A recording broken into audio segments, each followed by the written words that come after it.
Well, welcome into Red Empress Tarot. Hi, I'm Patty. I'm a psychic medium, an intuitive, and a tarot reader. And I'm here to read you a message for your twin flame journey. This message is specific to people on a twin flame path. And if you'd like to know more about that, go into my playlist and look at Twin Flame 101. You're going to find more information there, good information about those things. Do be careful what information you listen to out there. A lot of it's old, outdated, and there are people that take advantage of people going through these things. So be careful. I may choose to have a little discussion around certain things if they come up in the reading, but I'll do that at the end of the reading. I won't do that during the reading. I'm just going to tell you what comes out for you. For my subscribers, I missed you. I have not done any readings like this in about a year and a half. It's been quite some time. I recently was guided to come back and start doing these again. And I may also talk about why I took that break and how good it was for me in understanding things for myself and in general in the twin flame journey. So let's go ahead and get into the reading now, though. I'm going to just do a little sage here real quick. I don't always do this anymore, but I'm feeling like I want to have nice, fresh energy in the room. That's good. I do have a new channel. It's called the Lightbringer Psychic Medium, where I'm doing mediumship readings. So they're 100% channeled. They're not tarot. I still do tarot. I love it. But most of my work now is in mediumship. I'm really only going to regularly come back and do tarot for twin flame readings. So it's just kind of a special part of my heart, and it's somewhere I feel like I can be of assistance to people the most. What am I doing? That goes there, and that goes there. Okay. Get all that sage lint off my desk. All right. So this is a mirror message, and for anyone new, a mirror message is a current snapshot of what's going on for divine masculine and divine feminine in the twin flame journey. It is a collective reading. It will not resonate for every twin flame out there. I'm hoping that if you found this reading and you clicked on it, it is for you, that you'll find something of real value here. If it does not resonate, if it does not feel right, if it does not feel good, if it doesn't fit your story, don't ever take it. In fact, don't ever do that with any collective reading, okay? I have a whole playlist of mirror messages if you want to go look at those in my twin flame readings to see if something pops out for you there. They're timeless. You can watch them whenever. It doesn't have to be when I pull it.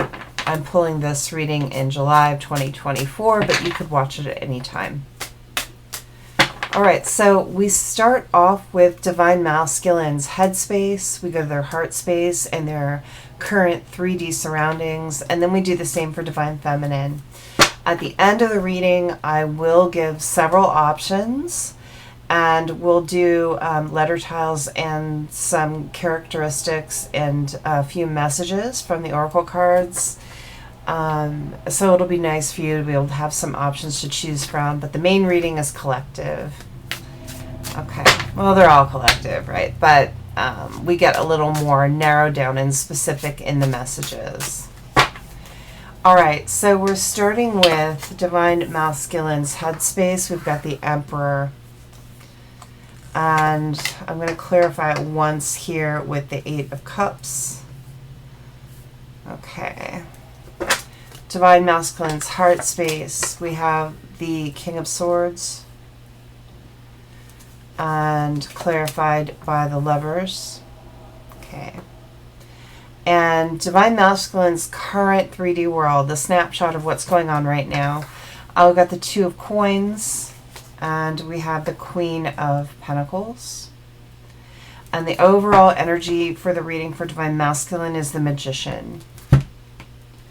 And then, this is the Tarot Grand Lux by Ciro Marchetti. And then this one's also a Ciro Marchetti deck. This is the... Is it the Tarot of Dreams? I think it's the Tarot of Dreams. It's been a while since I've used this deck, but it just felt appropriate to use both Ciro decks for the counterparts. They are kind of counterpart decks, I feel. The artwork is beautiful in both of these, and it's got a similar flavor. Okay, we've got a lot going on here. Okay, so Divine Feminine's headspace. We've got the Queen of Coins. That's interesting that in the 3D world for Divine Masculine, we've got the Queen of Coins as well, which is Queen of Pentacles, clarified by the Seven of Wands. And then Divine Feminine's heart space, we have the Hermit, clarified by the Five of Coins, Five of Pentacles. And Divine Feminine's 3D world, we've got the Nine of Swords, clarified by the Palace of Coins. Oh, that's interesting. Okay, and the palaces are special cards in this deck. You're not going to find those in Standard Tarot, and we'll talk about those later.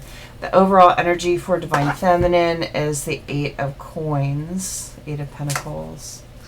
I am going to use the Everyday Witch Tarot to clarify one more time on each of these, so let's see what we get.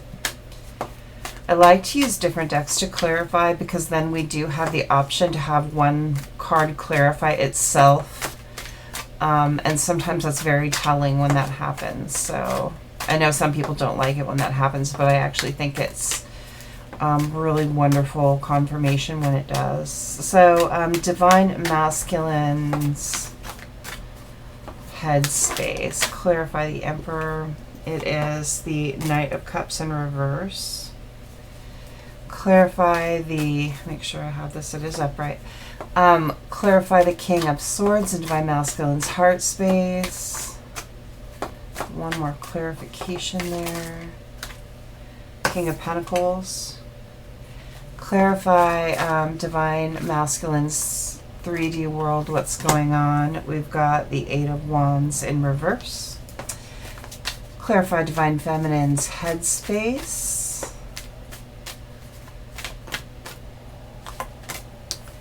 We've got the High Priestess. Clarify Divine Feminine's heart space.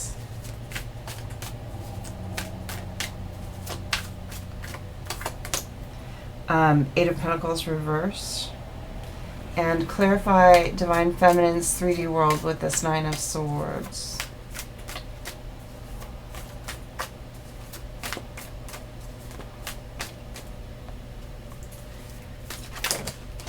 Oh, fell on the floor. Hold on. Came out sideways, so I'm going to leave it that way. Two of Pentacles. Okay.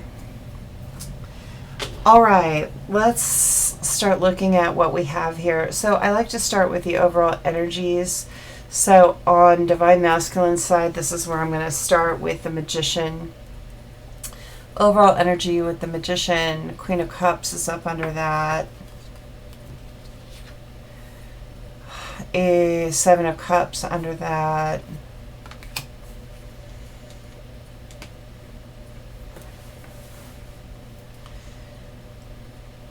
Well, isn't Divine Masculine doing some manifesting?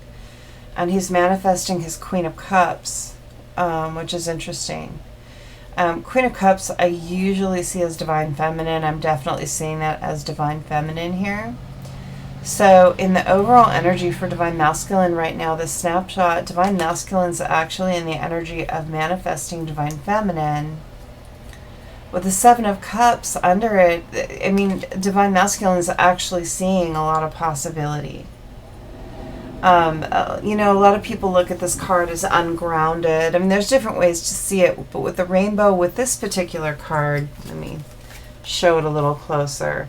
With this particular Seven of Cups, I actually see this as multiple possibilities. Like with the rainbow there, it's almost like coming to that pot of gold at the end of the rainbow and all of the things that are possible in life once you get there.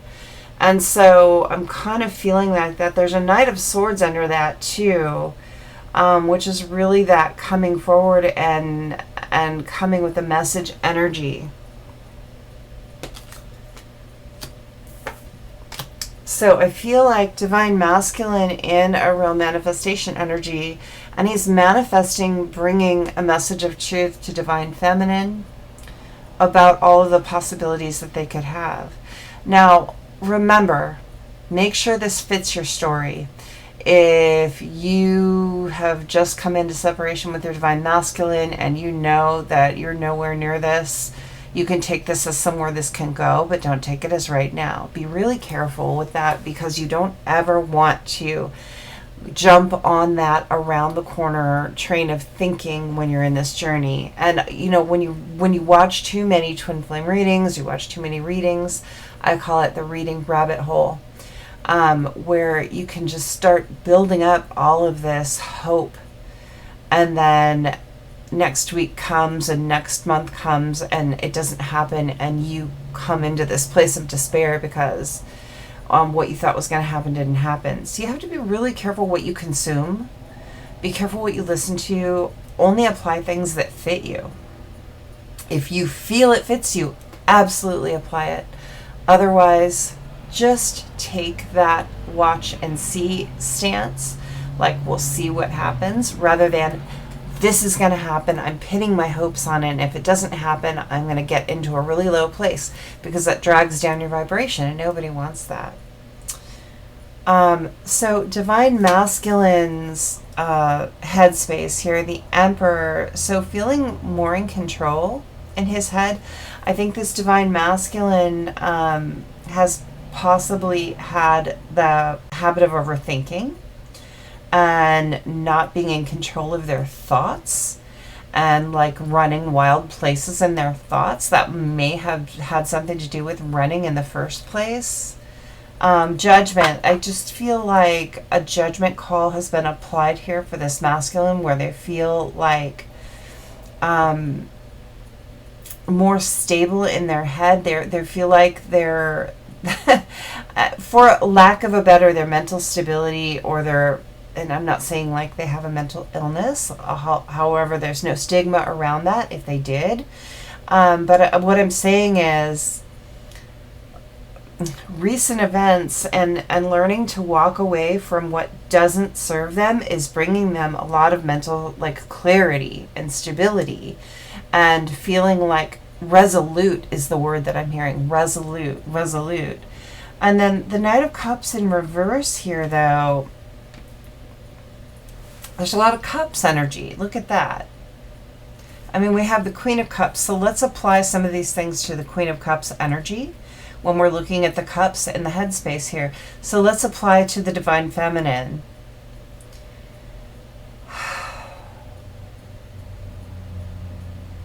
Really, with that Judgment that we pulled, let's pull one more. And the Three of Swords, the heartbreak. I think the Divine Feminine being out of the Divine Masculine's life, him having walked away from that and having retracted the offer of love, he's understanding it now. He's understanding his actions. He's understanding mentally where he was, why he did that, because sometimes we do things and we don't really even understand why we do them. And so him walking away from Divine Feminine, him retracting an offer of love with this Knight of Cups in reverse is kind of what that's telling me. It's like I'm understanding it now. I'm coming to a place of clarity. Two of Wands here. And again, this really reminds me of the Seven of Cups with all the color, and the Two of Wands with this gate opening up. Look at that. There are all these possibilities now. I'm understanding that there are more possibilities than I understood before. And then there's the Six of Swords up under that, Knight of Wands under that, you know, thinking about taking some action as well. But rather than being in their head and thinking, I've screwed it all up, we can't have it, I can't have what I wanted, it's more like I'm understanding why I've done what I've done. I'm manifesting new, and I'm seeing a lot of possibilities for myself. I'm feeling very resolute. I'm feeling very stable. Let's use this deck, and I want to get one card to talk about why is divine, or what specifically is divine masculine resolute about. Tell me what they are feeling resolved about. What are they feeling stable about? Give me a clarifier for just specifically that.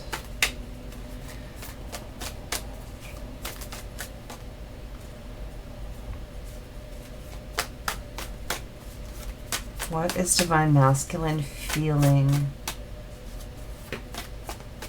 resolute about? Okay, I've got a couple of cards here. We've got a Knight of Wands in reverse, and we've got a Three of Cups. Check that out. So if divine masculine went towards something that was a third party type of relationship, whether it was a romantic or a job or whatever took them away from divine feminine, a third party is something that separates the two counterparts. And so that can be a romantic relationship. Sure, it can be, and for some people it is.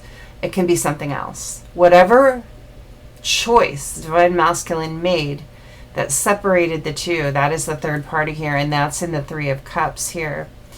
And the Knight of Wands in reverse is kind of like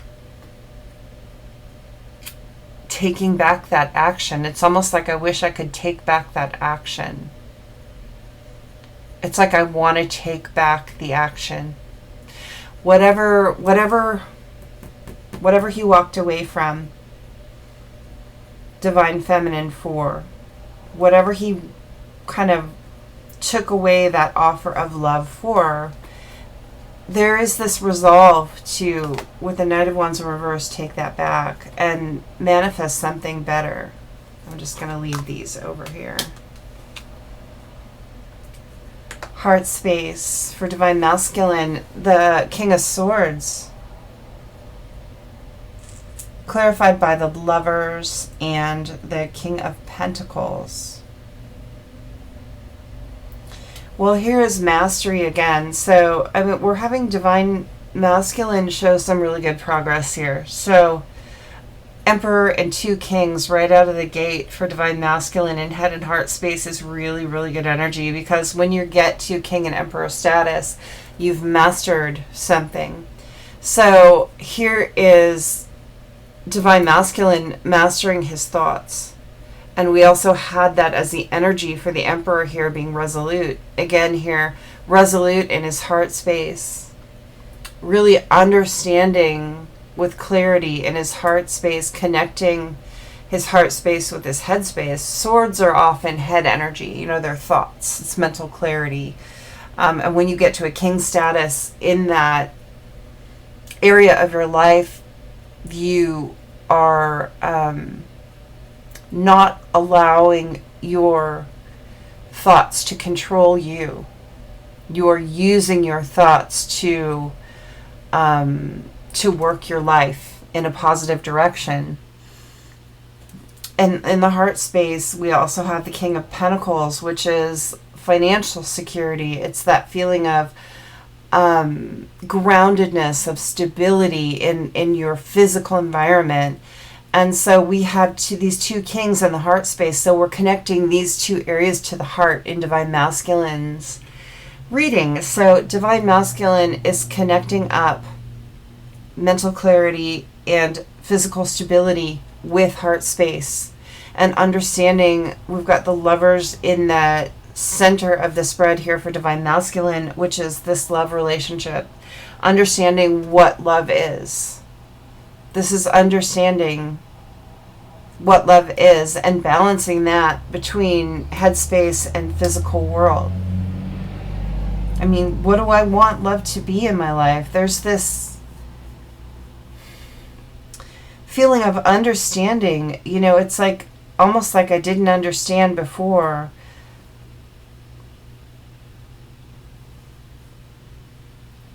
what love was. But now I understand what love is. Having the lovers in the heart space is really, really good. And having that clarify the King of Swords really, it really tells me that Divine Masculine, where they might have been an overthinker, they've really, between the two of these being lead cards in head and heart, have mastered the overthinking that's no longer hindering their progress forward in their life. But they're connecting their head with their heart and understanding soul connection now, which is what Lover stands for. And having your King of Pentacles down here on top of that, that's really, it's putting all the pieces together. You know, I'd like to see the King of Wands here, and I don't see that yet. If I saw the King of Wands out here in the heart space, I'd have like absolute completion, but we're not seeing that. Let's get one more card for this heart space, just to see if there's anything else Spirit wants to tell us about Divine Masculine's heart space right now. I mean, it's looking very good. This is an incredibly positive reading.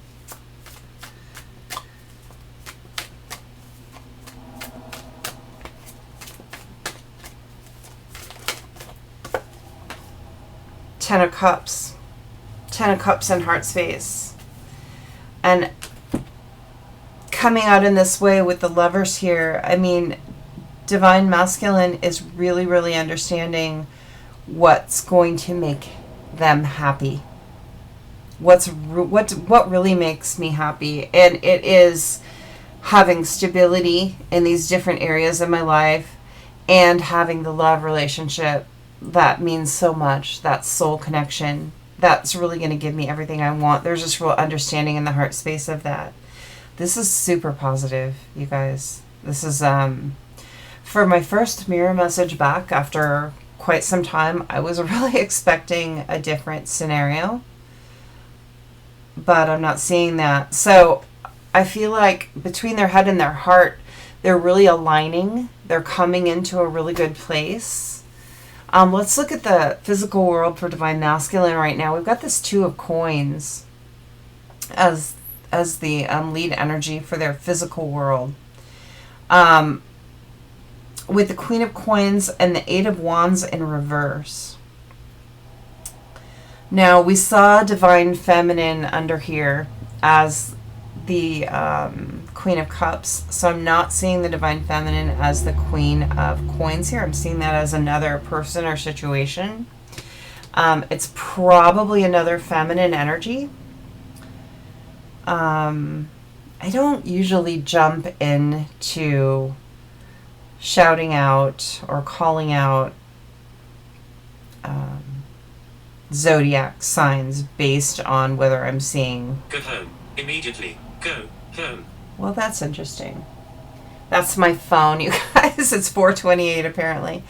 Yeah, there's a long story that has to do with work for me. But it's interesting that we chose to do the reading right at this time. There's something about going home here. I get off work at 4:30, you guys. So that's what that was about on weekdays, but there's no option to just not do weekends for that voice to text thing. Anyway, yeah. When I'm talking about this Queen of Coins, I really feel like this is another feminine energy, and we've got the Eight of Wands in reverse here, so no longer choosing to put energy and time into a Queen of Coins here. So this could be a current partner, this could be being coins, it could also be a work situation or some kind of financial tie. It doesn't have to be a romantic partner. This can be someone else. You take it as it fits for you. I think this can be for a lot of people, but it doesn't have to be. But there's definitely this energy of I'm choosing in my 3D reality at this time, at this snapshot in time, when you're watching this video, this Divine Masculine is choosing to see the value in Divine Feminine and hasn't completely dropped this thing yet, though, because this Two of Coins in this card, this person in the card has not dropped the second coin. Look at that. They're really holding one up and really looking at one. They're not looking at the other one. So I think they're looking at the Queen of Cups there, which was Divine Feminine. But this Queen of Coins here is still tucked under the arm. So there's still a tie there. There's still some, and it's probably financial ties here, right? Because coins. If it was the Two of Wands, I would look at it a little bit differently.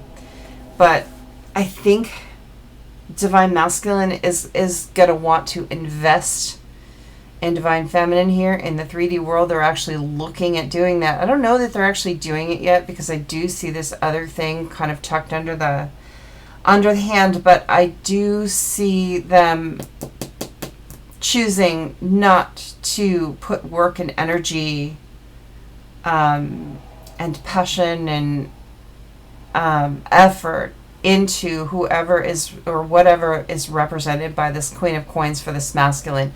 And this is whatever choice they made away from the feminine is what this card represents. You have to decide for your situation who or what this is. Okay, I don't know. Only you're going to know that, because even though on Twin Flame Journeys we have a lot of similarities, we're individuals and we're not on the exact same journey, right? We don't have the exact same path. We're unique. We're individuals. But you figure out what this Queen of Coins for you. Is it a romantic partner? Is it a family member? Is it I don't think it's usually a friend. I guess it could be. They say that a lot. I don't see that as like the most common thing. But it is something that the masculine made a choice toward, away from the feminine. There's regret here about that. There's kind of reversal in action with this Eight of Wands in reverse and this Knight of Wands in reverse. I'm really seeing reversal of action. Like, it's almost like back up. Hold on, back up. Let's get one more card to clarify here. Tell me about this Two of Coins. Tell me more about this Two of Coins in Divine Masculine's 3D world right now. What's going on for them, right around them? The snapshot in time. I got the Four of Swords and the Ace of Wands.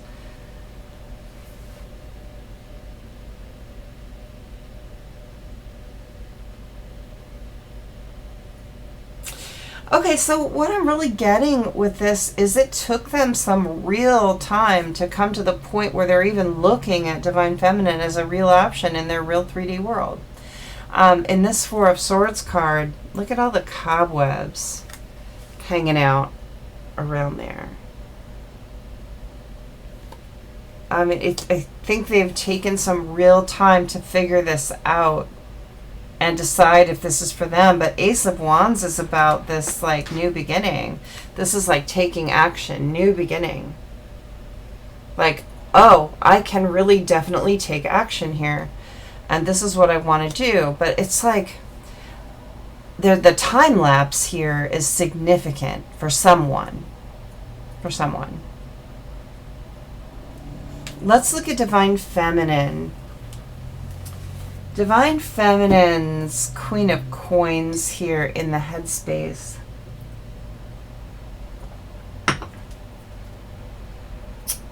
And this Queen of Coins is pretty specific. Okay, so the Queen of Coins is the same on either side.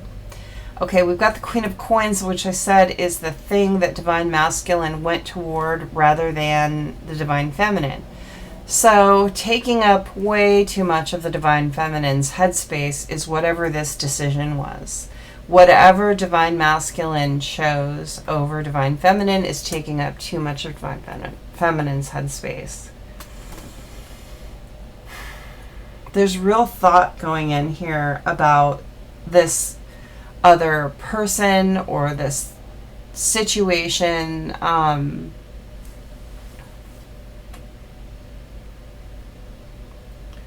But I do want to point out that this Queen of Coins is facing toward the past. Okay. Okay. Maybe it's not taking up too much of Divine Feminine's headspace. Let me amend that, because looking at all three of these cards together and looking at the orientation of the Queen of Coins in this card, I see it a little more clearly. So this Queen of Coins is definitely looking, this is the past in tarot for me, this is the future, okay? She's looking towards the past. It's like the Divine Feminine is starting to understand, and I don't know how she understands, if she can see it for herself or it's intuitive, but she's understanding that this person or this decision, the Divine Masculine, is actually something that is of the past. With the Seven of Wands here and the High Priestess, I really think it's intuitive knowing. With this High Priestess the way that it is, I think Divine Feminine is somehow intuitively understanding that this Queen of Coins is really not something to worry about so much. I think Divine Feminine might be overthinking this a little bit, right? You're thinking about it a little too much because it's lead in your headspace. But I do think that what you are thinking is that this is something that's going away. It's something that's like going out of style. I don't know why I said it that way, but it's like it was a fad. It was like a temporary choice that didn't work out, or it played out.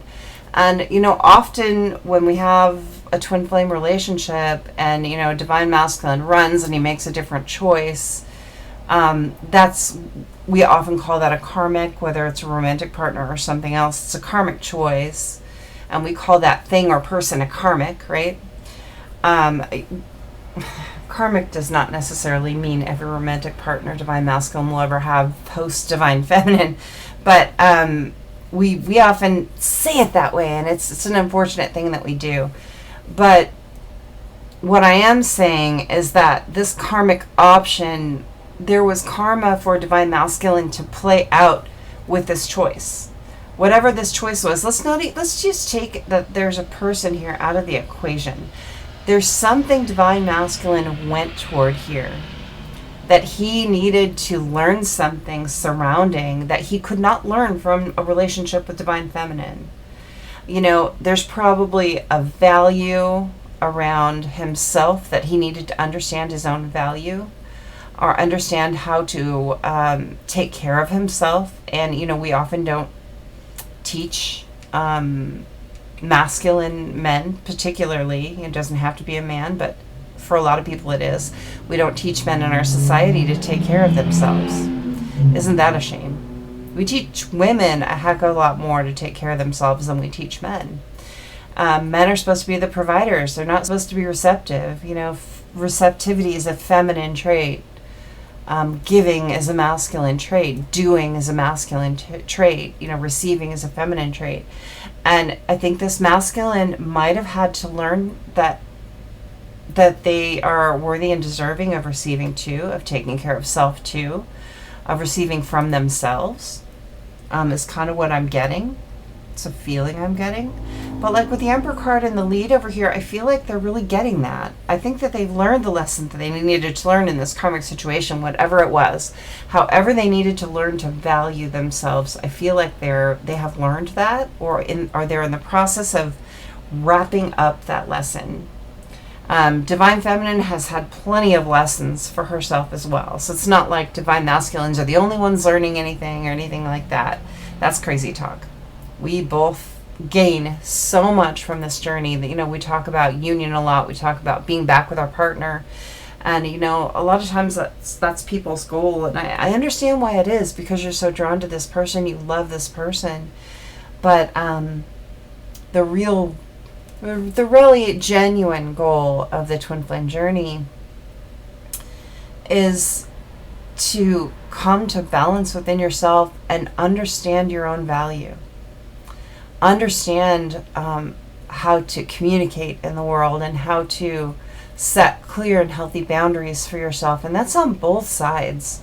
it's in different ways, right? Masculine and feminine are not the same thing. We're different people, but it's still an equal amount of work on either side. It's just different work. So there's never any like stigma about being a masculine or being a feminine, because we both have things that we have to work on, and we both have things that we have to learn. And I think I want to talk a little bit at the end of the reading, because it's coming up this way. I am going to talk about surrender, and I'm going to talk about healing and what I feel like that really means in this journey, because we say that, we throw those words out there, but we don't really always communicate like that practical, down to earth, what the heck does that really mean in my real life, in their real life, because we're real people. We're not tarot characters, right? These are just little ways to get messages. These characters aren't real. Okay, so I'm back over here. I'm just gonna jump back over to Divine Feminine's headspace. I feel like she is really thinking about how this karmic lesson is something that is maybe past for this masculine. Maybe like, you know, where they were so defensive about it before. And, you know, I'm sure that they were. It's really, really painful. Rejection is so hard. Rejection is one of the most painful things that we go through in life. I mean, so many of us have fear of rejection, right? And when your divine counterpart rejects you for something else, no matter if it's another person or whatever it is, doesn't matter. When you feel rejected by the person that you love the most, it is one of the most incredibly painful experiences you've ever gone through, probably will ever go through in your life. And it manifests in all kinds of different ways, but it triggers us to find out what our worth is, and find out what our value is, and learn to set those boundaries. And the things that really help us raise our vibration and go on to better serve the planet, and to teach other people about those things. Twin flames, I feel like there's an accelerated learning process there. And should you choose to do the work, you really do have the opportunity to go forward and help other people. That's why I'm here doing what I do.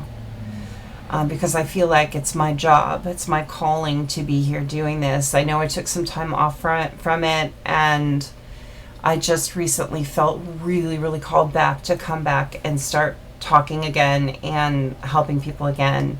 Not just through telling you that your person is around the corner or that they're ready to call you or reach out. It's not about that. It's about what happens in our individual journeys and where we come to, and what we need to know, the tools that we can give ourselves to get through and to be as successful as we can be, and help each other. You know, we're all walking each other home. You know, that's a big component of life.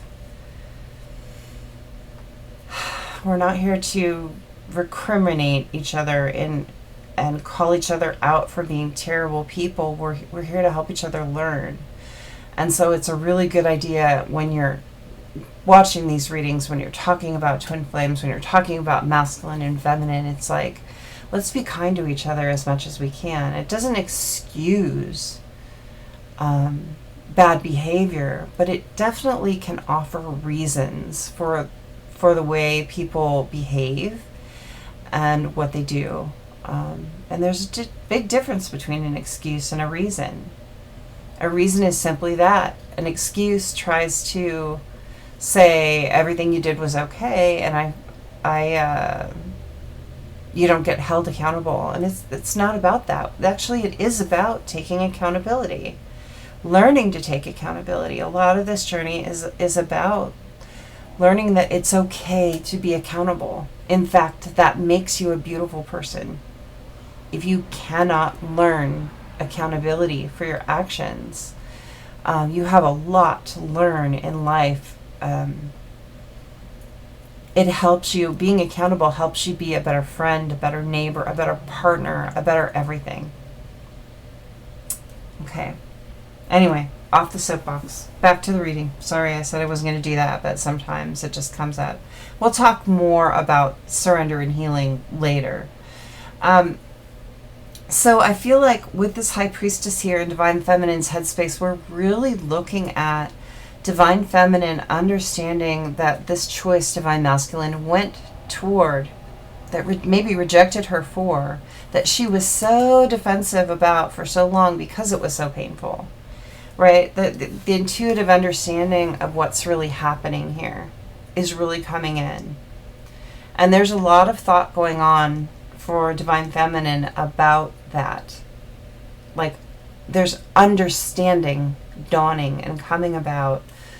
It's a really nice feeling. I get really good energy from this High Priestess card. I don't always get the kind of soft, glowy energy that I get from this one right now. But it's a really nice headspace for Divine Feminine. Even though she's thinking about this choice a lot, which we don't really want to get stuck thinking about the choice that the Divine Masculine made, rather than coming towards us. They went towards this person or situation, and that what we got rejected for is better than us or more important than us, or all the things that we put in our head for lack of better information. We don't want to get stuck just in a loop thinking about that, but I don't see that with this Queen of Coins looking toward the past here. I get this more of understanding that this is a lesson that had to happen and it's passing. So in the Hermit energy, in the heart space, was really interesting for me when this came out. I was kind of curious to see what was going to come out with it. So we got the Hermit clarified by the Five of Coins and the Eight of Pentacles in reverse in the heart space. So there's a real major pullback for Divine Feminine in their heart space. And this Hermit is looking over here at Divine Masculine's side too. And looking kind of toward the past as well. It's kind of more forward than past, but it's still this general direction. And I feel like this pullback in heart space is really about the Divine Masculine. This feminine, instead of pouring love in, pouring love in, pouring love into Divine Masculine, as she may have had habit to do in the past, because of this understanding in the headspace, because of the understanding of this lesson that needed to be learned, she's pulling back. We've got the Five of Coins and the Eight of Pentacles in reverse in the heart space. There is this kind of sadness surrounding the pullback, like,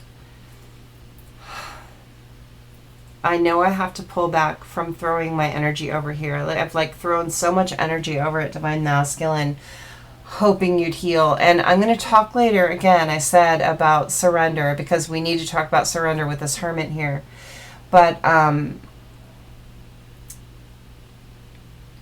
there was this definite need for surrender, and Divine Feminine understands that, but it's sad to have to do. Like, none of us really want to do that.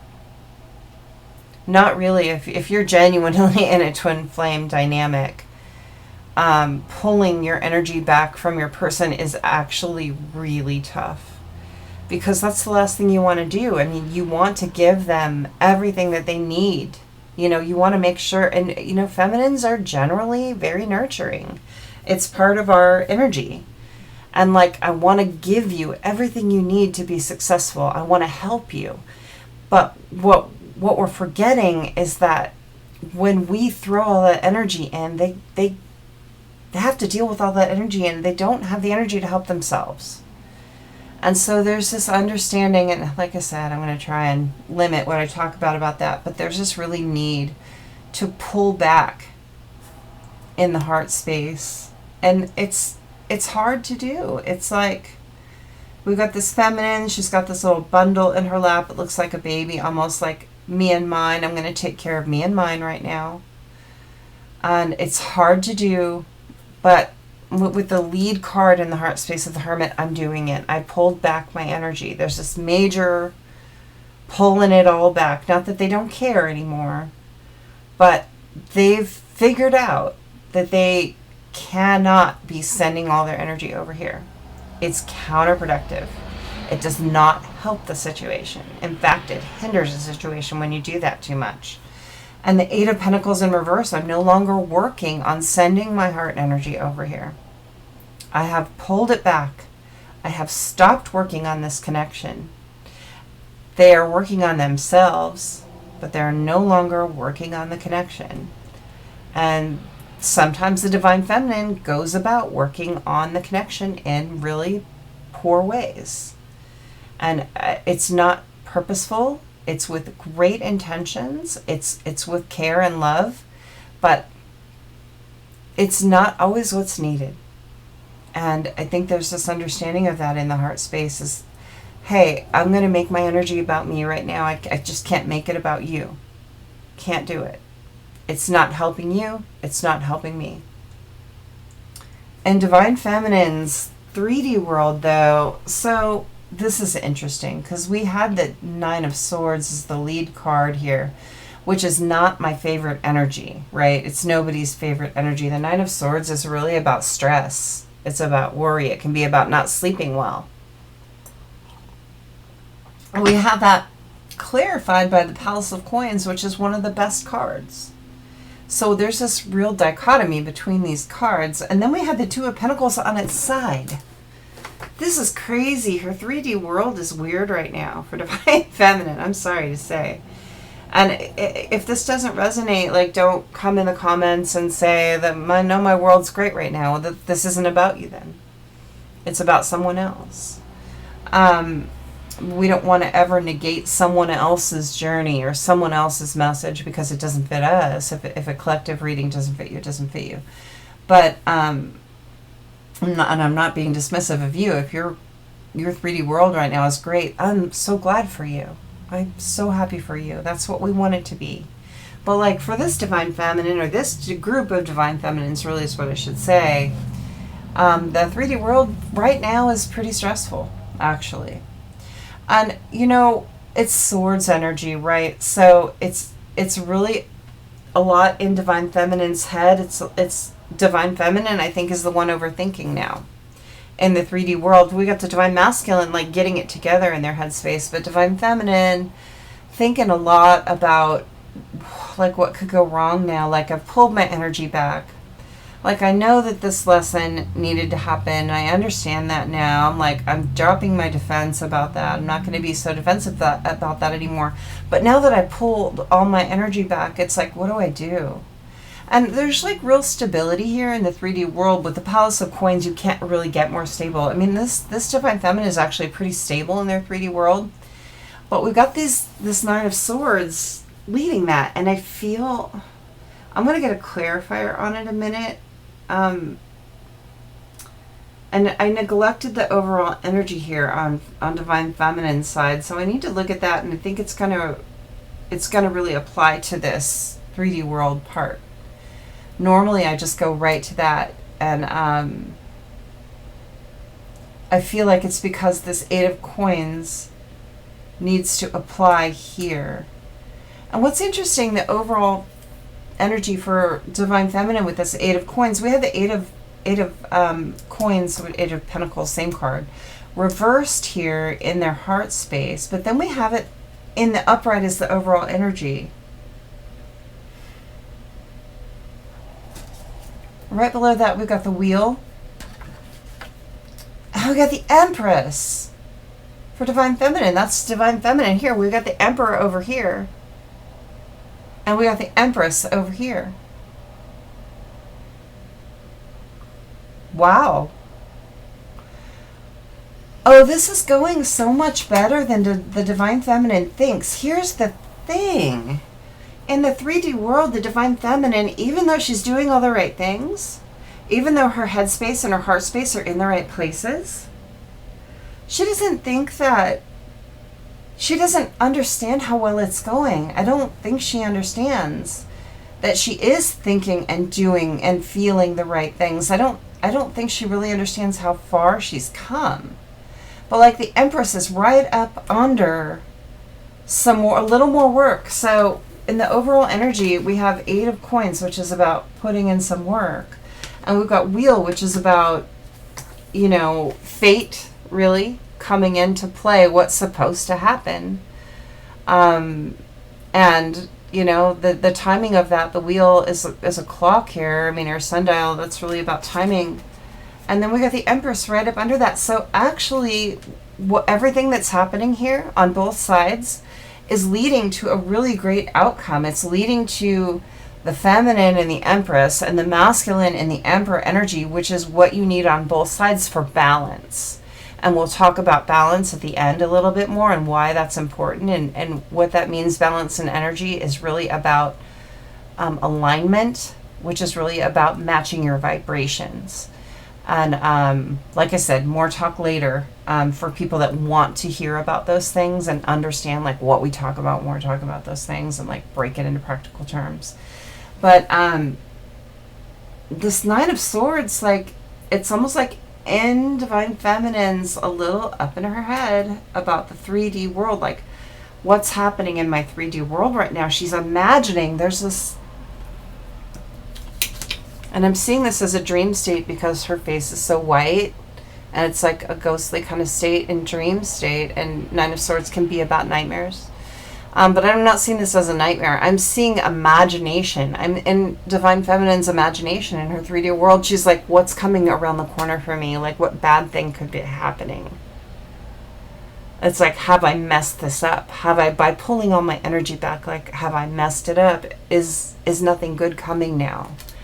It's almost like a lack of understanding about all of these good things that she's done, and not really looking at the stability that she has with this Two of Pentacles sideways here. It's like she doesn't see the choices that she has. Because Two of Pentacles is about having choices, but it's on its side. It's not in the reverse like she doesn't have choices. It's on its side like it's on its way up. But there's just a little bit of lack of understanding that with all the work that she's put in, that both people have put in, that what's meant to be is this alignment. And alignment is actually happening. Alignment is actually happening. Alignment, when you get there between the two people involved, is when you can have something like union. That's when that's possible. Or that's when you can come to a better place within self and have a good, happy life and have all of the rigors of the twin flame journey chill the heck out.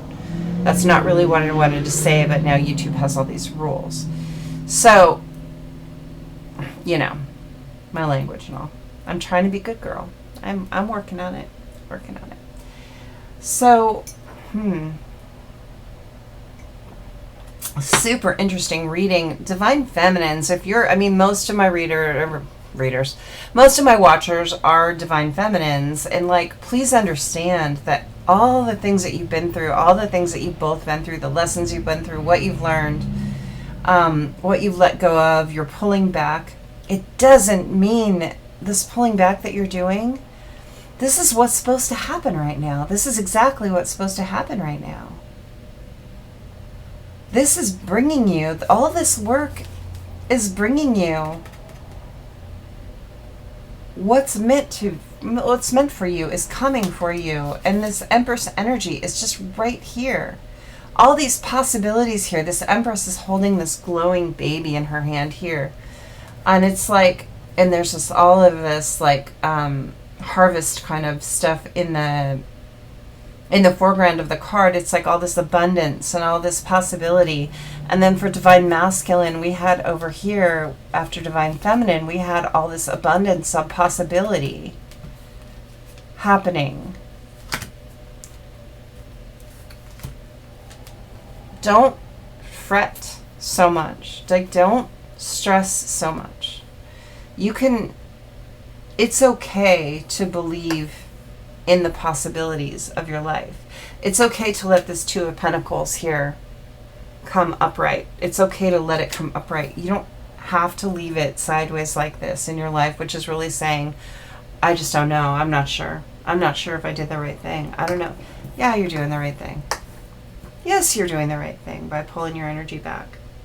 Yes, you're doing the right thing by understanding that the reason that this masculine ran away and made a different choice was because of a lesson. You're getting it. You're getting what this is all about. You are getting this. This is a really cool reading for me. I've never had a Divine Feminine reading quite like this before, where we came up with this kind of ending, but it was really good. So I am going to clear these cards out of the way, and we're going to do 3 options. I'm going to get some letter initials and traits, and we'll pull some messages, some oracle card messages for you. I'm going to do my lyrics cards, 1 or 2 of those, and a couple of my messages cards from my message deck, and we'll see what we get. So interesting. Okay.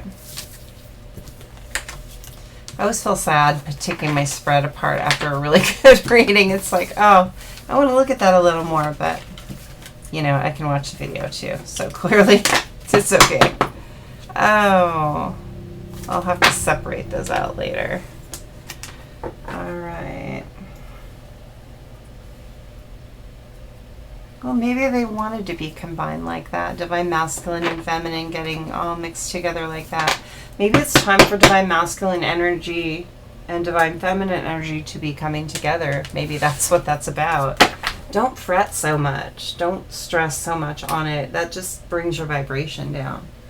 Okay, let's do 3 options. What are we going to use? I'm going to do... Yep, I'm going to do 3 different oracle cards, and you're going to choose a card to be your option. The first one is going to be the Fates. Okay, that's option 1. What's our second card going to be? It's a leg up. I love the polar bears. So cute. And there's nothing under that. Okay, and one more. What's the third option going to be for messages for my twin flame people watching this reading? And then we'll do a little discussion about some of those things we talked about in the reading afterward. It's yin, which is like the feminine half of yin and yang. Yang.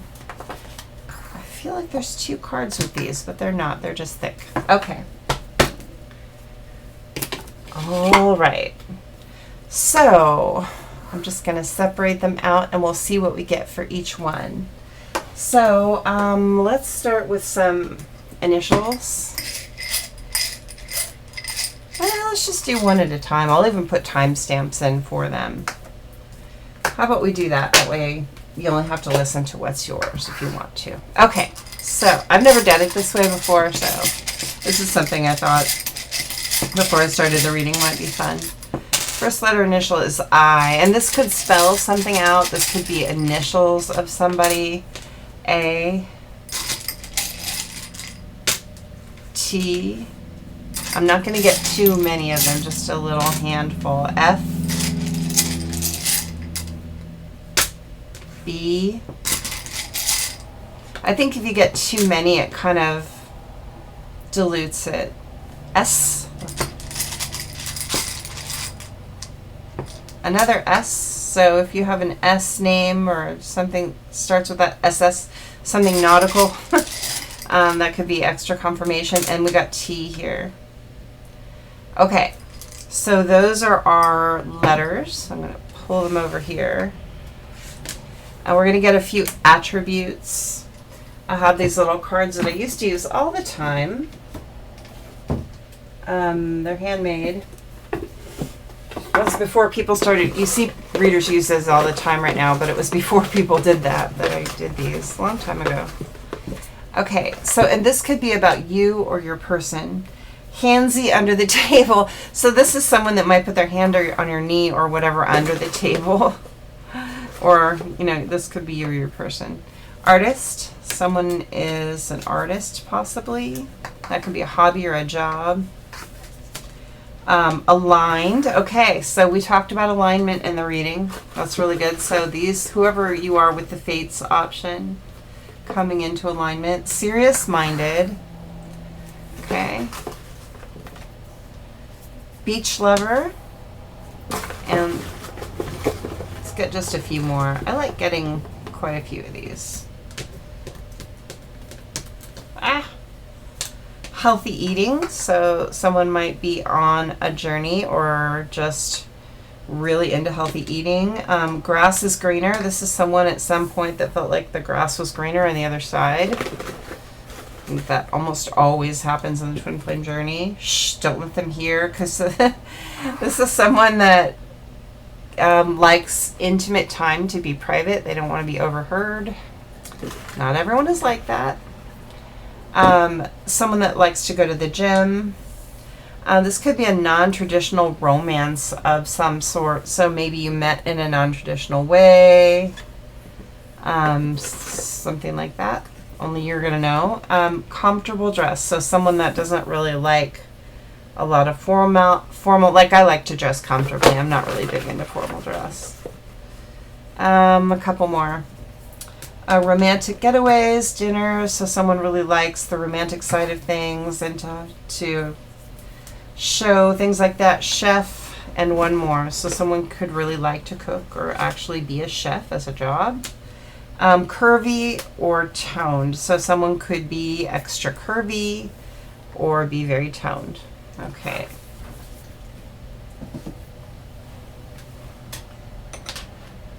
I like to say I'm extra curvy. It's like so much better than saying plus size or whatever you want to say. Okay. So let's do messages. So I'm going to use my Modern Love Oracle deck. This deck is available for sale if you want it. The link will be in the description box. And these I don't take reversals on these. So let's see what we get. So we have offer. Okay, so there is an offer coming forward from in this connection. There's an invitation that is going to be extended. Maybe that's something that's brewing. Old stories. So this is about ancestral patterns and outdated thinking. So that's something that had to be worked through here, which is often the case for a lot of people. Let's get one more of these.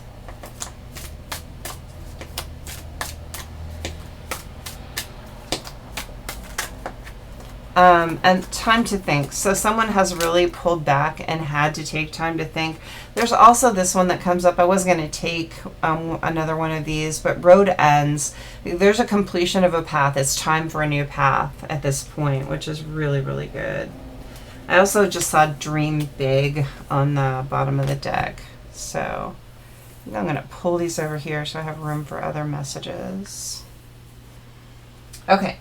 So now we're getting actual messages. This is my Modern Love Messages deck, also available if you want it. There's one that's upside down.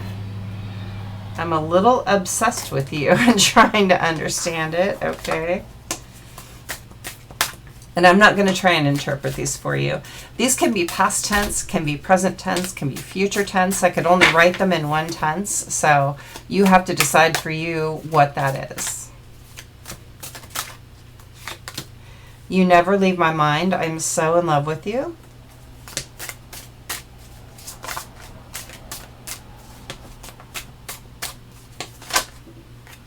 Ugh. I made you feel at fault for my insecurities. I'm so sorry. Sometimes I cannot sleep thinking of you and us. And I think I want so much to talk to you, but I have things to finish first. I could go on all day with messages from different decks, but I'm going to keep it simple. And we're going to get one or two from my lyrics deck. These, I have like 140 song lyrics here. I couldn't stop when I was making this deck, so it's massive. So it's very hard to shuffle. I like music a lot. I get channel music a lot, so this is one of my favorite things. This one's not available for sale right now. I need to make edits to it that I have never made, so right now this is just my deck. Okay. Woo! Okay. So the first one that we get is by the Postal Service. It's called Such Great Heights. And the lyric is, and I have to speculate that God himself did make us into corresponding shapes, like puzzle pieces from the clay. That's really beautiful. It's almost that two halves of a whole thing, though I don't believe in us not having complete souls. I do believe that our edges are cut out to match each other, and that is really the embodiment of that sentiment in that song. That's really nice. What's on the bottom? Oh, one of my favorites. It's Rewrite the Stars by Zac Efron and Zendaya. How do we rewrite the stars? Say you were made to be mine. Nothing can keep us apart, 'cause you are the one I was meant to find. It's up to you and it's up to me. No one can say what we get to be. Why don't we rewrite the stars, changing the world to be ours? Yeah. Nice. Okay. Option 1, the fates. Those were your messages. So I'm going to clear this up. You can always go back and take a screenshot if you really want to see those more. And I'm going to go on to option 2. And then I will have that little discussion, and I'll timestamp that little discussion if anyone wants to stick around and listen to that. Okay.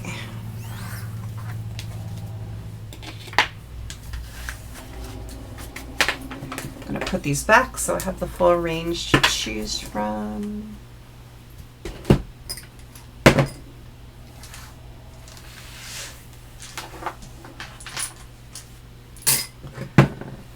Okay.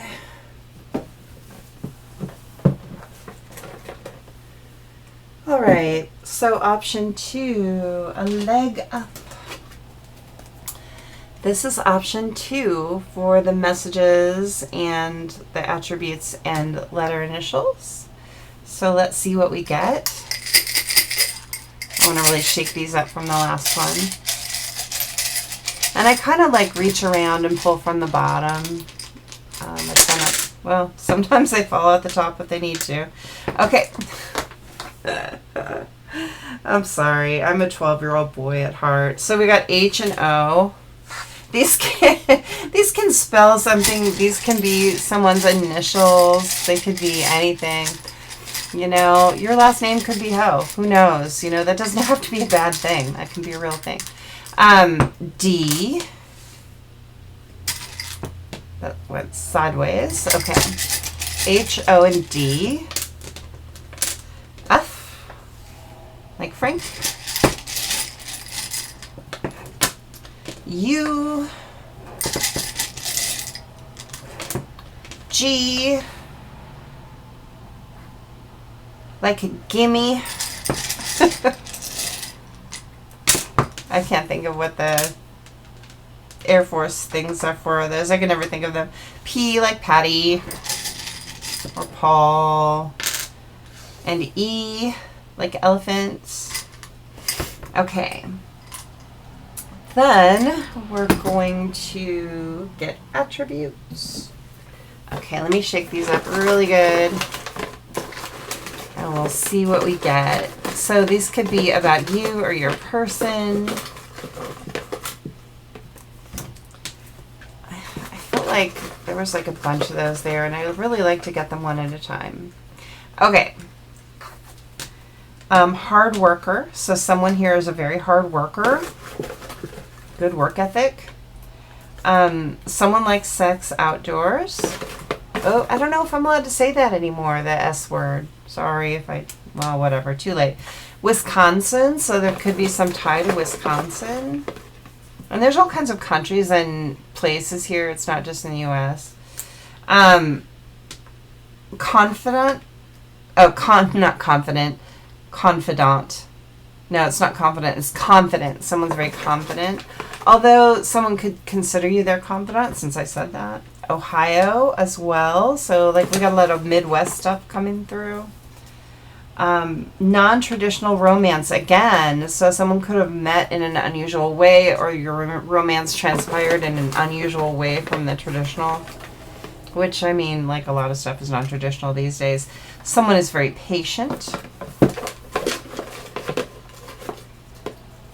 Someone could also be a patient right now, like maybe you're just got out of the hospital or something. Single as a Pringle. So someone is extremely single. They're not tied to anyone else. Australia, we're seeing here. We are seeing someone is very empathetic. Maybe you are an empath or they are an empath. Someone has fair skin.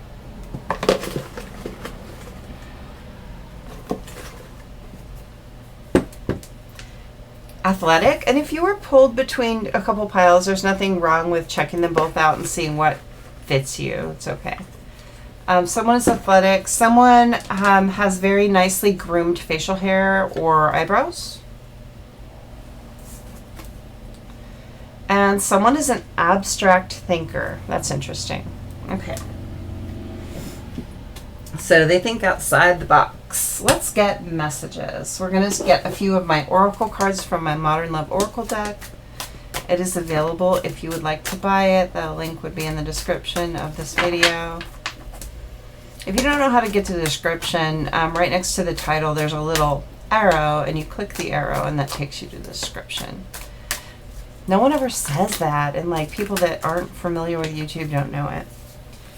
Okay. I'm just going to take the top one that flipped over. In with the good, out with the bad. So someone is very much in the energy of walking away from things that aren't helpful or healthy. They're cleansing, they're purifying, they're purging out the bad stuff and letting the good in. That's really nice energy.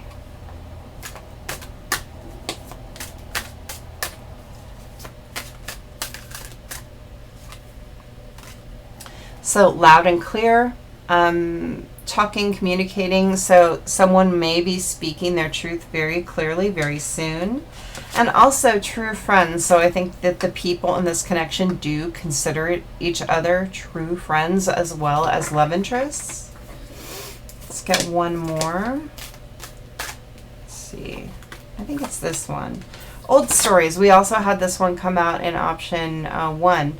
So this is about clearing out ancestral patterns and outdated thinking and really learning to think for yourself, not letting those old stories, those old things that happened control today. That's really good. Let's get some messages from my messages deck. This is Modern Love Messages, also available if you want it. Okay. I am ready to put in the work now. I am sorry for the wait. So someone had to wait here, but someone is ready to do that work now. I talk to the moon about you sometimes, and I hear you back. It's really nice. I'm hearing that song, Talking to the Moon.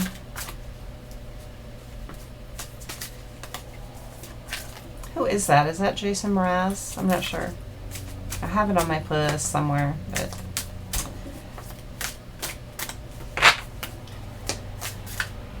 you could look up lyrics for Talking to the Moon. You're just going to find that. Let's see. My family is causing problems that I have not been able to solve. So someone is having family issues that have to do with this connection specifically.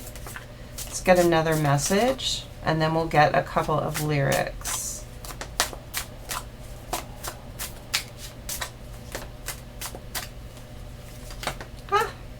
Oh, well, I'm going to take the top one.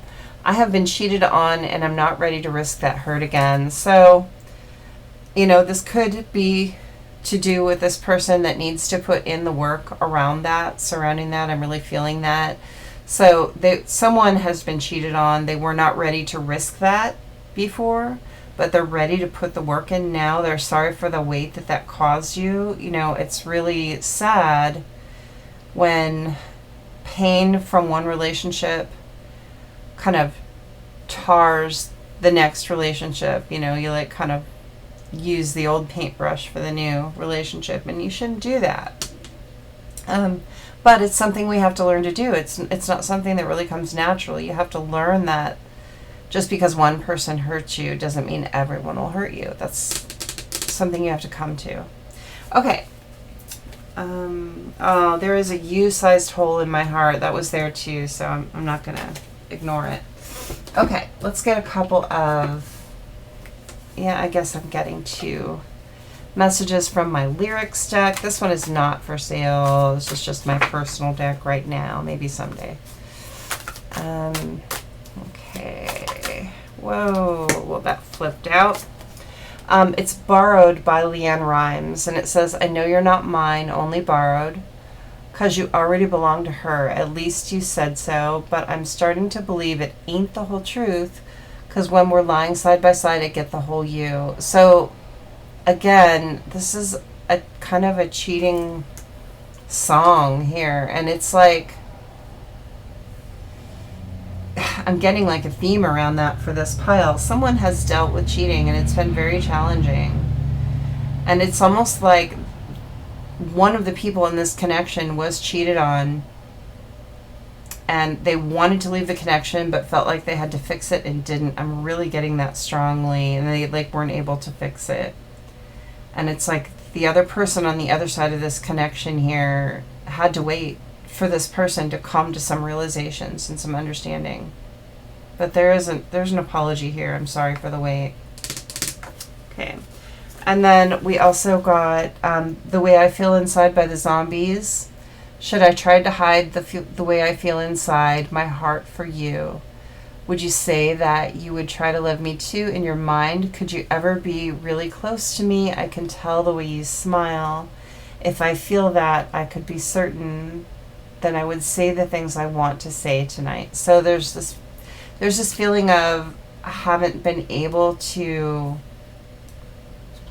say what they want to say because they didn't know how you felt too. So there's this feeling like, well, I don't know how you feel, so I can't really say what I want to say. And that's fear of rejection, really, like we were talking about before. All right, for option 2, that's going to wrap that up. You can take a screenshot if you want. You can always go back in this video and do that. I'm going to clean this up and go to option 3 for the messages. Let's see what we get. And then we're going to have that little discussion at the end about a few things in the twin flame journey that might be helpful for some people.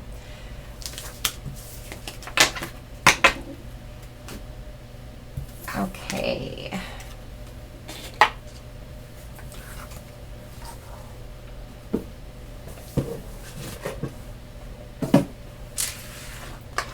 All right, let's go to option 3. Okay. Option 3 was yin. So these are going to be your initials, attributes, and messages if you chose the yin card. Okay, so we're going to start out with a few initials. This could spell something too, but I'm not going to pull too many. That's Q.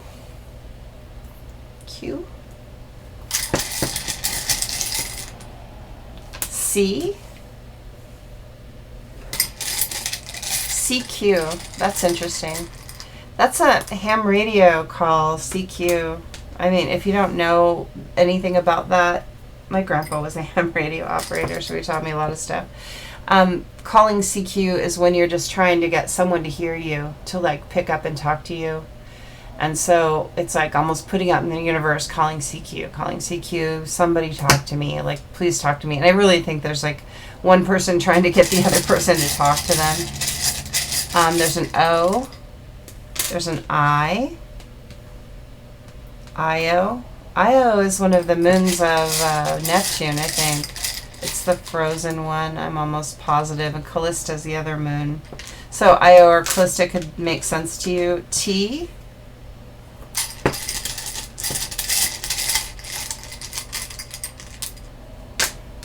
B, Callista is the moon that is constantly erupting volcanically, and it's like turning itself inside out from the magma kind of stuff. And then Io's the frozen one. It's so interesting that they're so opposite. So there could be something about opposites here too, like opposites attract. H.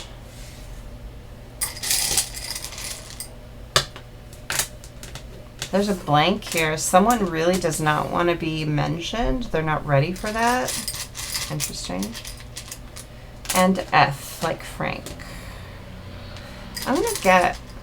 I did it in a different configuration this time, so I'm going to get 3 more. You're getting a couple more than the first 2 piles. R, H again. So if someone has an H name, that could be like a double confirmation. And A. So those letters could spell something for you. They could be people's initials. You have to decide for you what works. And if you're called to more than one pile, feel free to watch more than one.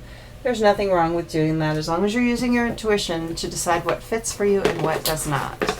Let's get some attributes. These could be things about yourself or your person. Someone could be blonde. Comfortable appearance. So someone's just really relaxed looking. They're easy to look at. Chill, again, chill. So someone could just be very relaxed.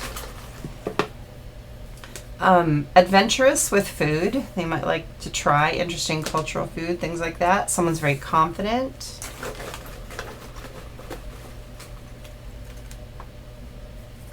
It's too many. Give me one. Sleeps touching. So someone likes to sleep touching their partner in some way. Not everyone likes that.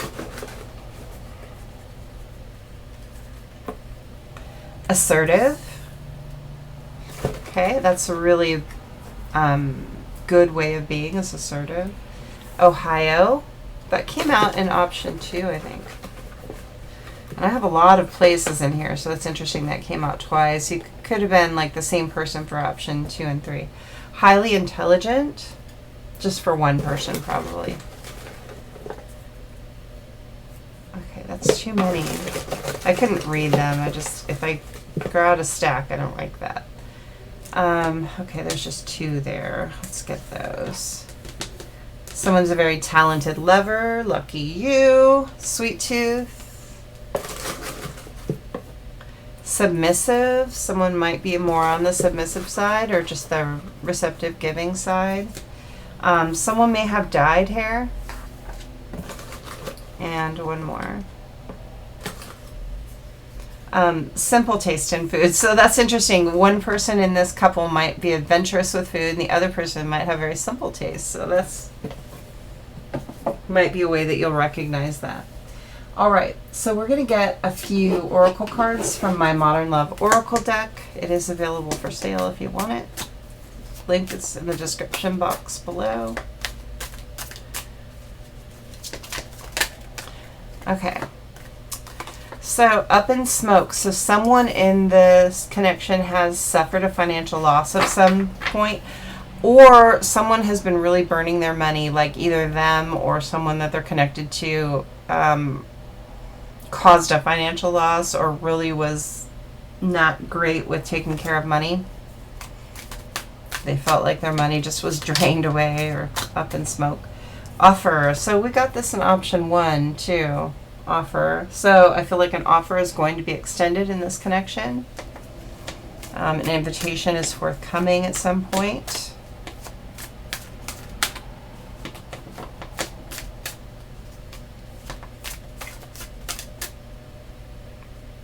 I also feel like it's going to be well received just with this card. We got the SEX card. I'm not supposed to say the word, I don't think, on YouTube anymore, but we all know what that is. Craving need for physical touch. I mean, I think these people crave each other that way. And let's get one more. And wishing. Yeah, these people are longing for each other. There's a real yearning. And there is hope for the future in this too. This is actually making a wish. With this dandelion here, you know, when you blow a dandelion and you make a wish, I think these people are wishing for each other. I feel like it's mutual. Let's get a couple of messages from my messages deck. Also available if you want it. Link is in the description.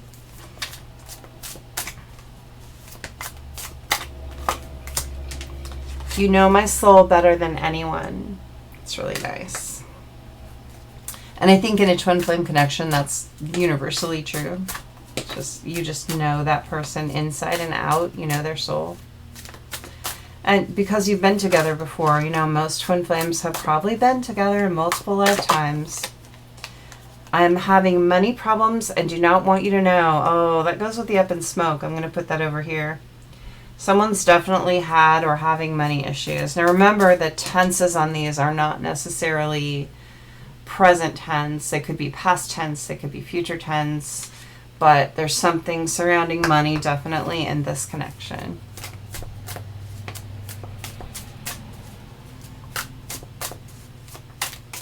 Couple more of these. See what we get. Messages to or from your person.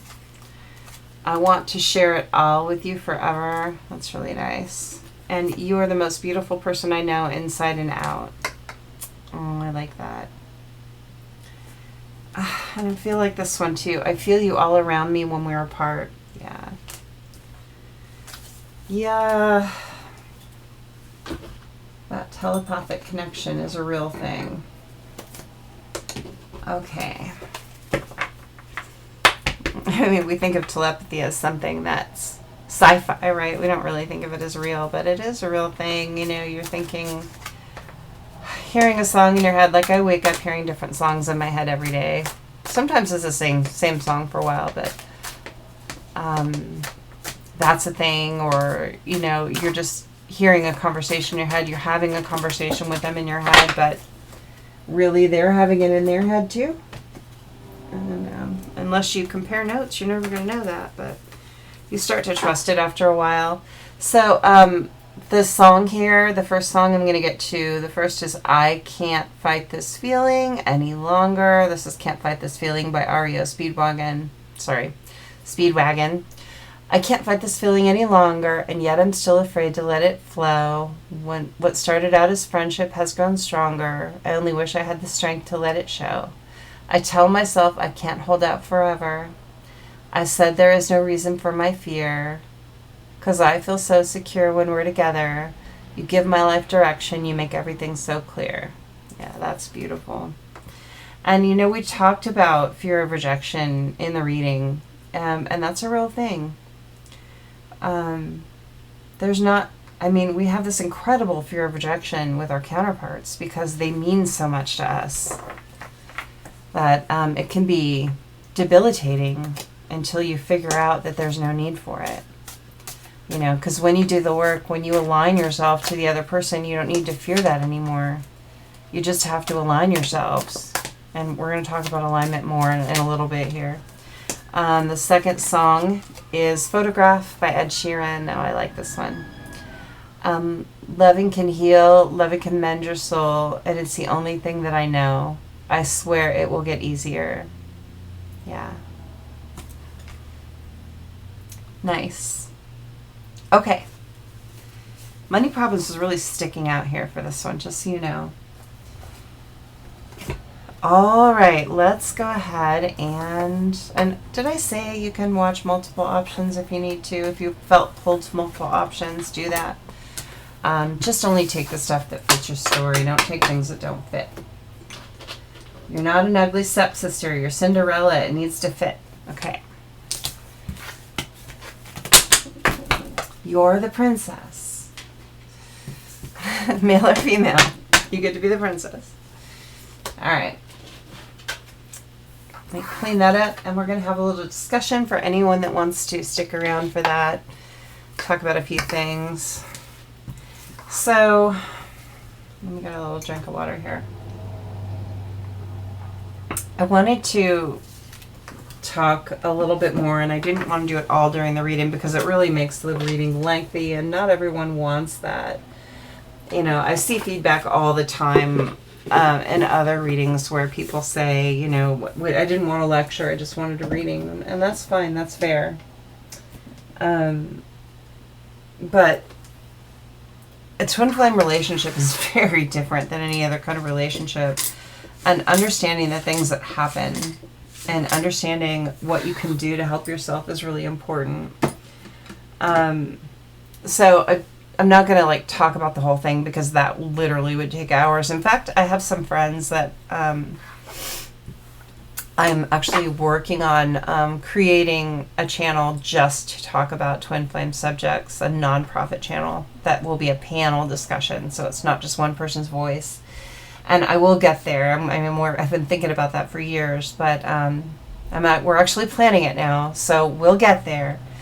But until then, I wanted to have a little bit of discussion. I did my first event as a psychic medium, like a local event where I read for people all day for a couple of days, locally here in Ashland, Oregon, a few weeks ago. And it was way better than I ever expected it could be. It was really, really good.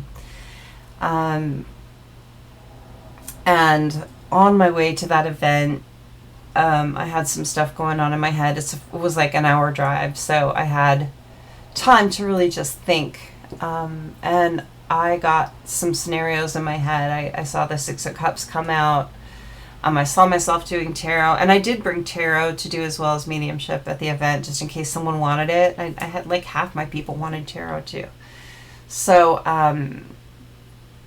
that was a good choice. A lot of people still really like tarot. And I saw this scenario coming out, and I knew I was going to have a twin flame person show up at this event. And I am extremely careful when and how I talk about the twin flame journey and who I mention that to. It's not something I just throw out there. Mostly because twin flame has become kind of an it word or a hype word for finding your soulmate. And it's not the same thing. You know, twin flames are high-level soulmates, but the twin flame journey is arduous. It is challenging. It is the hardest thing you may ever go through.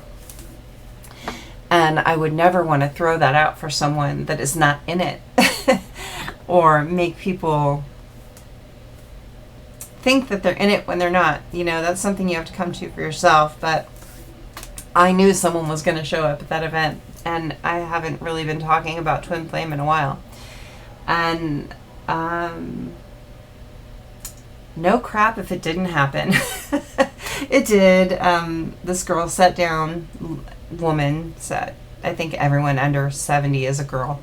So this woman sat down across from me, and she wanted tarot, and I put her cards out, and the Six of Cups was the overall energy, just like I saw on my card trip down.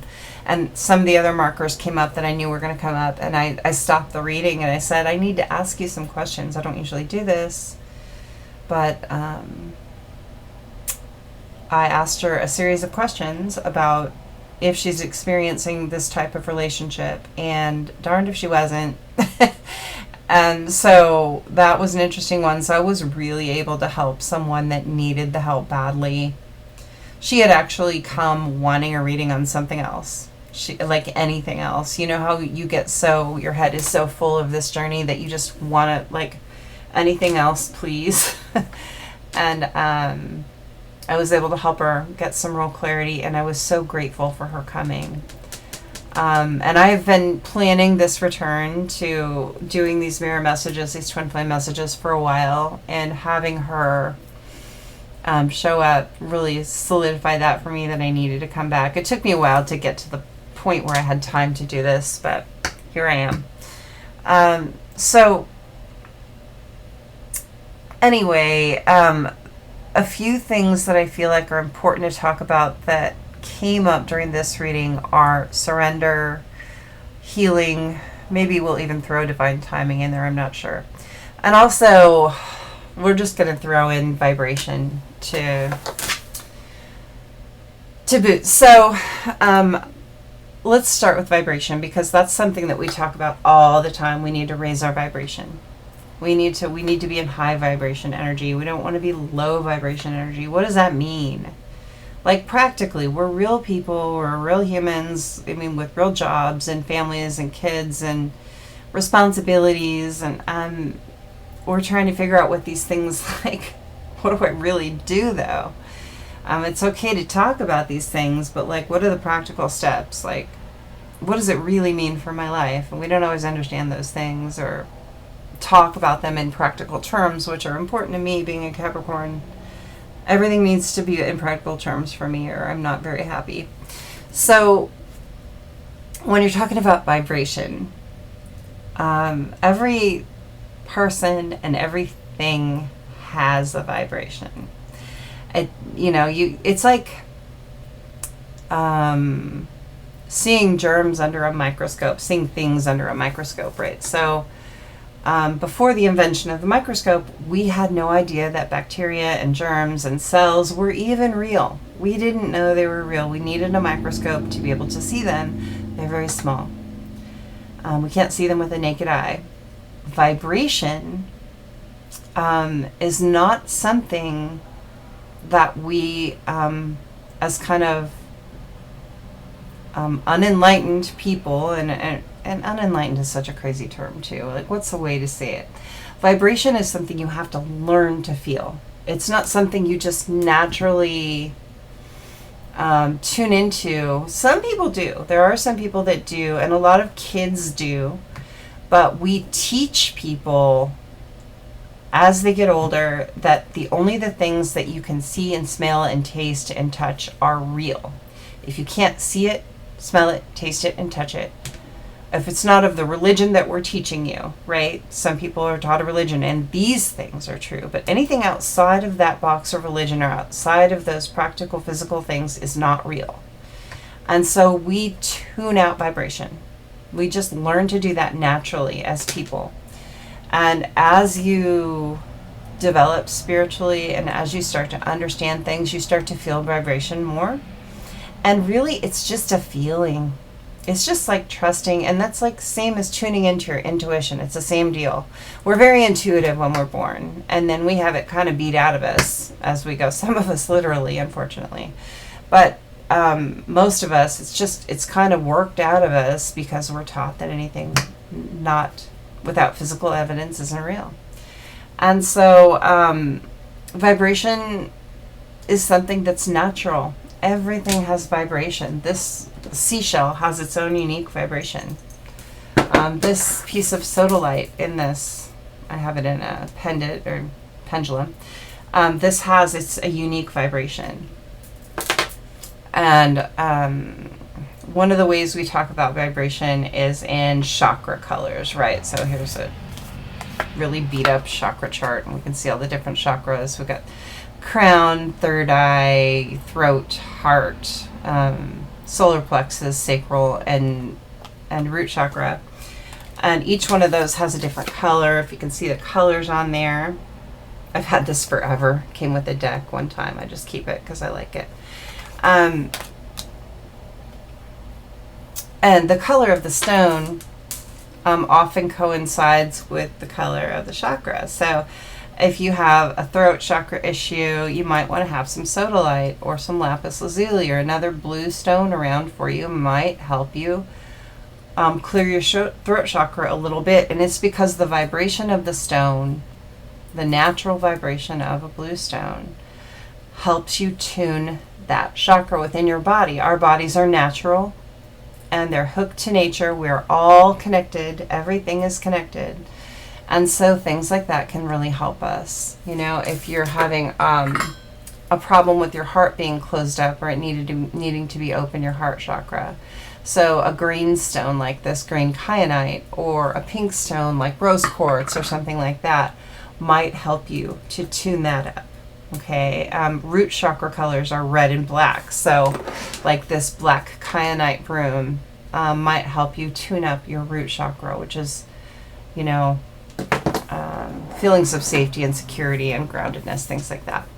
So everything has this unique vibration. And so we as people vibrate at a certain frequency. And when we're positive, when we're happy, when we're productive, we have a higher vibration. When we have a lot of negative thoughts, when we're putting negative out into the world, negativity, negative thoughts, negative actions, things like that, things that are hurtful or harmful, we have a negative vibration. And we can easily fall into a low vibration when we're suppressing the happy, good, positive side of ourselves and we're really embracing a lot of the negative, sad, depressed kind of side of ourselves. And I'm not blaming anybody for that. It's not a blame game. It's just reality. We all get into these different places. We all have highs and lows. But raising your vibration is learning to be in a higher place, a happier, more productive, more peaceful energy more of the time. And it's learning to take your thoughts and flip them, and that's called transmuting your energy, and it's a big fancy word for just flipping the energy around. So if you have negative thoughts come in at you, like you think about abuse that you suffered at someone's hands at some point, and that tends to come in, and you get triggered and think about that thing, you're not responsible for that thing. You're never responsible for an abuse to you. Are you? No.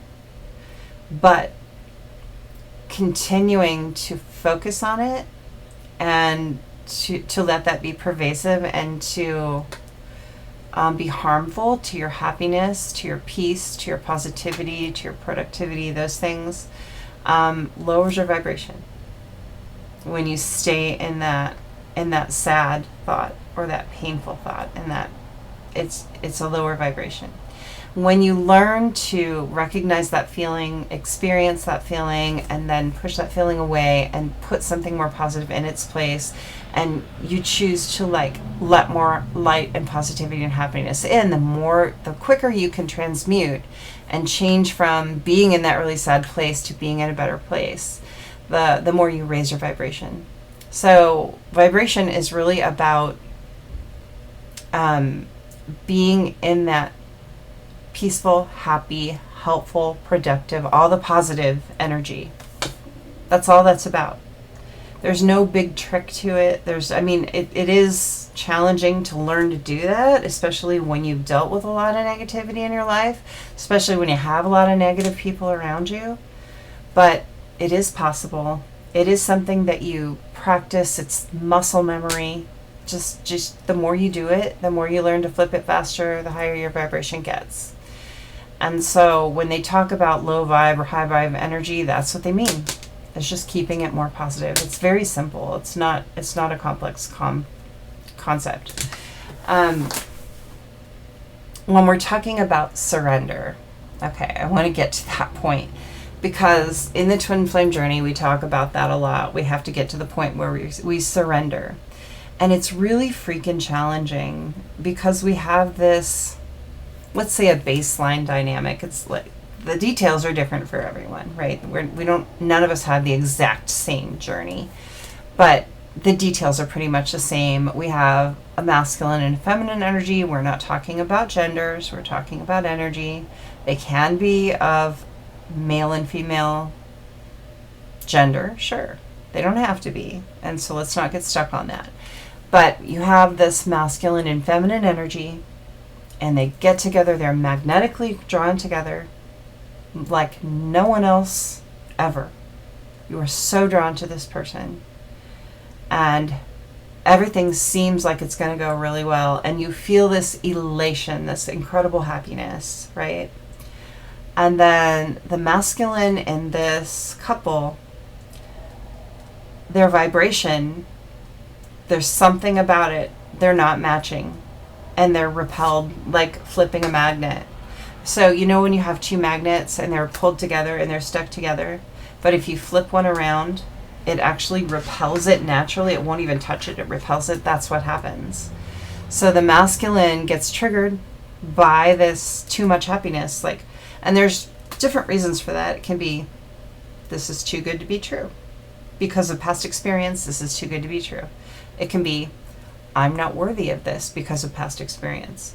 It can be, I don't trust this person because I haven't been able to trust people. It can be so many different things. Those are some of the classic things, but it can be different things. But something happens to flip this masculine's energy so they're no longer in alignment and they're repelled. And so they move away. And what does the feminine do? They're not repelled. They're still attracted. So they chase. And so there's this constant chase, run, chase, run, chase, run thing that happens. And the masculine will put up a wall, you know. Let's just say that. They put up a wall. Here's the feminine on this side, here's the masculine on this side. And the feminine almost feels like it's her job in life to scale that wall. I gotta get to them, I gotta get to them. Where the masculine's like, hey, I put that wall there for a reason. I don't want you over here for whatever reason. And it doesn't have anything to do with your worth or your value. It just has to do with this masculine's triggering. And so the running away triggers the feminine into her healing journey. And so the masculine's over here on his healing journey, and the feminine's over here on her healing journey. But the natural things that happen during that time are very, very freaking challenging. I mean, here it's just my hands, right? But these are real people. These are real lives. This is real pain. They're both in pain when that happens. The masculine can choose to stop, face the pain, deal with the pain, maybe get therapy, maybe talk it out with friends, maybe, and learn their lessons quickly, or they may really run from the trigger, which is the natural human thing to do. So don't get so mad at them for that. We all run from our triggers. They're scary. Fear is a natural reaction to something that we don't understand. Or the feminine over here is giving chase and actually causing more harm to the masculine because they're not giving the space that the masculine needs. They run away because they need space. Feminine follows because they miss the relationship. It's very hard. And so that wall that gets put up keeps the feminine over here. Some feminines feel that need to scale the wall. They feel that need to break down the wall, even take a sledgehammer to that wall, because we belong together and they know it. They feel it right from the beginning. Where the masculine is like, I have that wall there for a reason, leave me alone.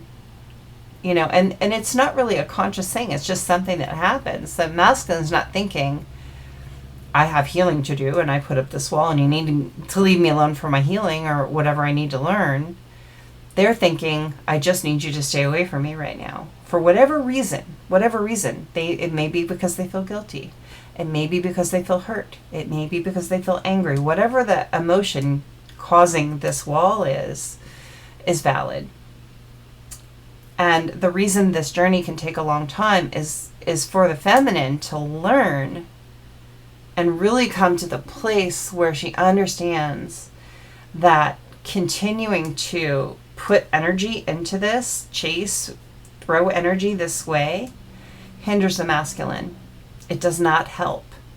It feels like it would be helping, right? It feels like if you put energy and love and trying to care for, trying to learn their lessons for them, you know, teach them their lessons, whatever, you would think that that would be helpful. But actually the masculine is dealing with so much over here with their trigger that they can't deal with all of this energy coming from the feminine. It's not even wanted right then. You know, and where it would normally would be a beautiful thing to have a lot of attention and love. Too much energy thrown over there is not helpful. So when the feminine finally comes to that place where she understands that I've got to put my energy into me and my life and healing what I need to heal, you know, whatever triggered you when this person ran that causes you to chase, that feeling of abandonment, you know, often that's a classic one, is feminines have some kind of abandonment wound. That when the masculine leaves them, this person that they love more than anything, maybe other than your own kids or something, really have this intense love for, it triggers this feminine into feeling not good enough. It triggers this feminine into feeling, you know, second best or third best or not, you know, whatever it is, abandoned. And so that causes more chase to prove that I shouldn't be abandoned, that I'm worthy. And instead of stopping and healing the abandonment wound, if that's the wound, right? We're each different. I'm just giving an example. But if this feminine had an abandonment wound and she didn't stop to figure out why she's triggered and heal that, she's going to keep throwing energy into it and avoiding healing that trigger. And this masculine over here, it makes it harder for them to do their stuff. So once the feminine stops chasing and starts putting her energy into self, instead of throwing it this way, she's putting it into self, that frees up the masculine over here. It frees up their energy to deal with their own stuff. They don't have to constantly like barricade themselves. They can then put their energy into themselves and do their healing. So, and it's a lot more complex than that. There's a lot more that goes into it that we could go into a long story. I just wanted to explain what surrender is. And surrender is that point where you stop throwing energy into the other person and putting it into yourself. And you just let them do their thing. The feminine, really, and surrender starts with the feminine, because the feminine is the one that does the chasing. The feminine, and I'm not saying the woman does the chasing. I'm saying the feminine does the chasing. Please be clear about that. But when you realize, really, and it's like, it's not something you can just say to yourself. And this is something I had to learn the hard way, and it's one of the reasons that I left tarot for a little while, is because I needed to really focus all my energy into self. And that's not a selfish thing. That is learning that if you put energy toward the masculine and make them deal with your energy, you know, and it's just energetic. This is not necessarily like making phone calls and emails and texting and you know, driving by your house or whatever the heck, you know, people might do to try and get this person to change their mind over here. Whatever this person throws at this person, it could just be energetic.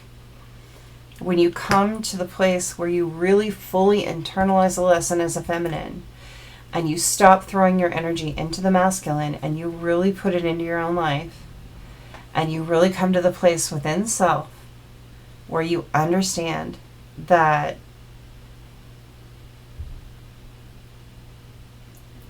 every bit of energy you throw over here is counterproductive to this person. Whether it's love or attention, I mean, and a lot of people will disagree with me on that, but what I'm saying is active energy that you're throwing out. We always love our person, right? It would be very hard not to love your person. It's not that you don't love your person anymore. It's really that you stop making them deal with all your energy going at them. When you put it into yourself and you really internalize that and really can say to self and believe it 100%. When you're not trying to convince yourself anymore, but you really believe this person over here, my masculine, has to do his own journey. I can't influence him in any way. You stop trying to influence them, because the feminine does a lot of trying to influence because you want them to come back. You miss them. And so it's not usually, I don't think, I mean, it could be sometimes, but I don't think it's usually like conscious manipulation. It's really just trying to get back to where you were because it felt so good, because you were so happy. But the masculine doesn't see it that way. The masculine doesn't feel it that way. The masculine feels it as manipulation. Often. Not always, but often. And even though the intent is not there for manipulation, it feels that way. So when the feminine stops doing that, stops trying to influence in any way the masculine's journey, they can come into energetic alignment. So if you think about two puzzle pieces, you know, if you've ever done like a jigsaw puzzle, and how a piece, all four edges have to be perfectly aligned to fit in the puzzle. So if you have that last piece and you're trying to put it in there, or last few pieces, can't be the last piece. Last few pieces, and it's just not fitting it, like one edge is slightly wrong. It can't align. It's just not possible for it to work. It can't work. And until each person learns to put their energy into self and to take care of themselves and to learns how to create healthy boundaries for self, learns those lessons of self-love and self-worth, you're not really aligned. Once you get those things down, those basic things down, you understand your self-worth, you have self-love, you have self-care, and you learn to put up healthy boundaries around yourself and keep those boundaries, then you can be aligned. Then your puzzle pieces will fit together. But until you have those things down on both sides, you're not going to be aligned. Alignment can't happen. And that means your vibrations don't match. And that's what they talk about when they talk about your vibrations matching. And that's really all that is that this person has to be 100% willing with their free will to be with this person, to be in alignment with this person. And this person over here has to be 100% with their own free will, with no influence from anyone else, wanting and willing to be with this person. And once your free wills align like that, you're golden. But until that happens, can't happen. You're going to bounce off each other. There's going to be that repelling energy. And it can turn tables and go the other way. The feminine can overcorrect and start feeling repelled by the masculine. And the masculine can say, wait, you're not chasing me anymore. I miss your energy. Your energy's all gone.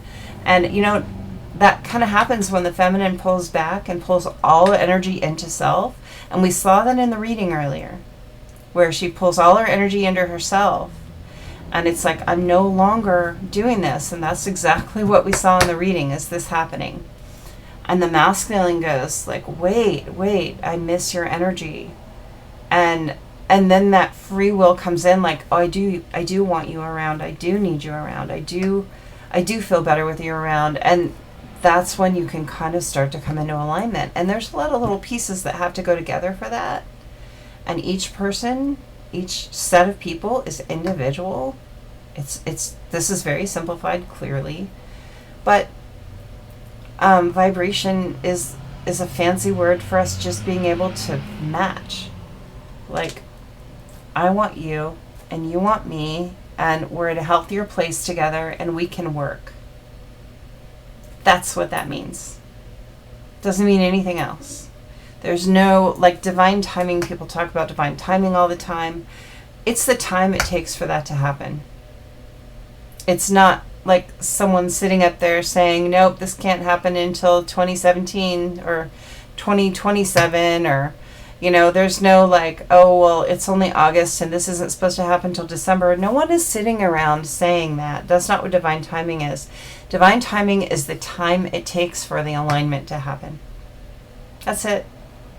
Very, very, very simple concept that I think we make not simple sometimes by the language we use, and I just feel like breaking it down is important. So for anyone that stopped to listen to this, I hope it helped. I hope it makes sense. And my voice isn't the only voice out there. There are a lot of people with a lot of stories. Again, I'm going to work on getting a channel out there to hear a lot of viewpoints and a lot of stories. With anything spiritual, there are always multiple viewpoints that are valid. I'm just trying to give you what I can give you that might help you a little bit, that will maybe shorten the hard part of your journey, because the hard part of my journey was very long, and it took me a long time to get here. It's been like from the very beginning, over a decade now. So I hope that by doing this and by talking about this, by coming out and being positive and sharing what I've learned, that it can help you out of the most challenging part of this faster and easier. That's all I want. I just want you to feel better and know that you're not alone, and that this is real. Don't stop thinking you're crazy, because there's so many people dealing with this. It's not even funny. I mean, no, it's never funny, but you know what I mean. There are quite a few people that deal with this, and a lot of people don't talk about it because of the stigma that goes around it. And the spiritual community puts a lot of stigma on twin flames. I don't really understand why. There's a lot of talk of that it's abusive, that it's negative, and it's actually a very positive thing if you choose to do the work. It's a wonderful thing. And what's most wonderful about it is what you personally will both get out of it. and where you can come to within yourself, that beautiful place within yourself where you feel really good about self and about your life. And hey, maybe you choose to come into alignment and choose to come into union. Maybe you come into this alignment that allows you to be in other unions successfully and happily. Whatever you choose. I just hope really good things for you. So I'm going to come back another time with another message. I'm not sure what that's going to be. I'm not going to have a regular schedule, but I will come back as I can. All right. You take care.